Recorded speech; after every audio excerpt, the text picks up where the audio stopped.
আসসালামু আলাইকুম। আমি মাসুদ। আমি আজ আপনাদের সঙ্গে কিছু কথা শেয়ার করব। আমি খামার শুরুতে কি ভুল করছিলাম এবং বর্তমানে কেমনভাবে খামারটি আবার নতুন করে শুরু করলাম। তো এই বিষয়গুলো আপনাদের সঙ্গে আজ তুলে ধরবো। আসলে বাস্তব অভিজ্ঞতা থেকে অনেক কিছু শেখা যায় যেগুলা বই খাতায় লেখা থাকে না। আমি যখন খামার শুরু করছিলাম তখন আমার খামারে অনেকগুলো ভুল ছিল, সেইগুলা থেকে বের হয়ে আসে আবার নতুন করে খামারটি শুরু করলাম। তো কি ভুল করছিলাম সেই বিষয়গুলাই আপনাদের সঙ্গে শেয়ার করব, যাতে পরবর্তীতে আপনারা এই ভুলগুলা না করেন। সেজন্যই আজকের এই ভিডিওটি। তো ভিডিওটি না টেনে সম্পূর্ণ দেখবেন, আর ভিডিওটি ভালো লাগলে অবশ্যই ভিডিওটি শেয়ার করবেন এবং আপনি আমাদের চ্যানেলে নতুন হয়ে থাকলে অবশ্যই চ্যানেলটি সাবস্ক্রাইব করবেন। এবং ভিডিওর মাধ্যমে যেগুলা কথা বলবো, আসলে কথা বলার মাঝে যদি আমার খামারে কিছু ভুল থেকেই থাকে এখনও, সেগুলো অবশ্যই কমেন্টের মাঝে আপনারা জানাবেন। তো বন্ধুরা, আর কথা না বাড়িয়ে মূল ভিডিওতে চলে যাওয়া যাক। তো খামার শুরুতে আমার কিছু ভুল ছিল, গুরুত্বপূর্ণ যে বিষয়গুলা সেইগুলাই ভুল হয়ে গেছিলো।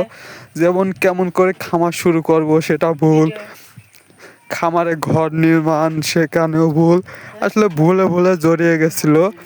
তারপরে সবচেয়ে বড় যে ভুলটা ছিল সেটা হলো ব্যাংকের লোন। আসলে আপনাদেরকে বলবো ভাই, আপনারা যা খামার করতে চান অবশ্যই কখনো ব্যাংকে লোন করে খামার সেক্টরে আসবেন না। এটাই খামার বন্ধ হয়ে যাওয়া সবচেয়ে বড় একটি সমস্যা দাঁড়ায়।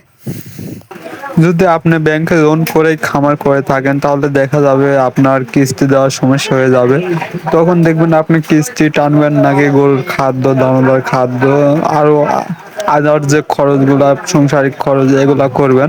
তো এই জন্যই বলবো অবশ্যই ব্যাংকে লোন করে খামার সেক্টরে আসবেন না এবং শুধু গরুর উপর নির্ভর করে খামার করবেন না। পাশাপাশি কিছু হাঁস পালন করুন, কিছু মুরগি পালন করুন এবং পাশাপাশি ছাগল দিয়েও খামারটি শুরু করতে পারেন কন্টিনিউ। তো ছাগল এবং গরু থেকে কিন্তু ছাগল পালনের লাভ বেশি। এজন্য বলবো যে কোনো যাই করেন ভেবে চিন্তে করবেন।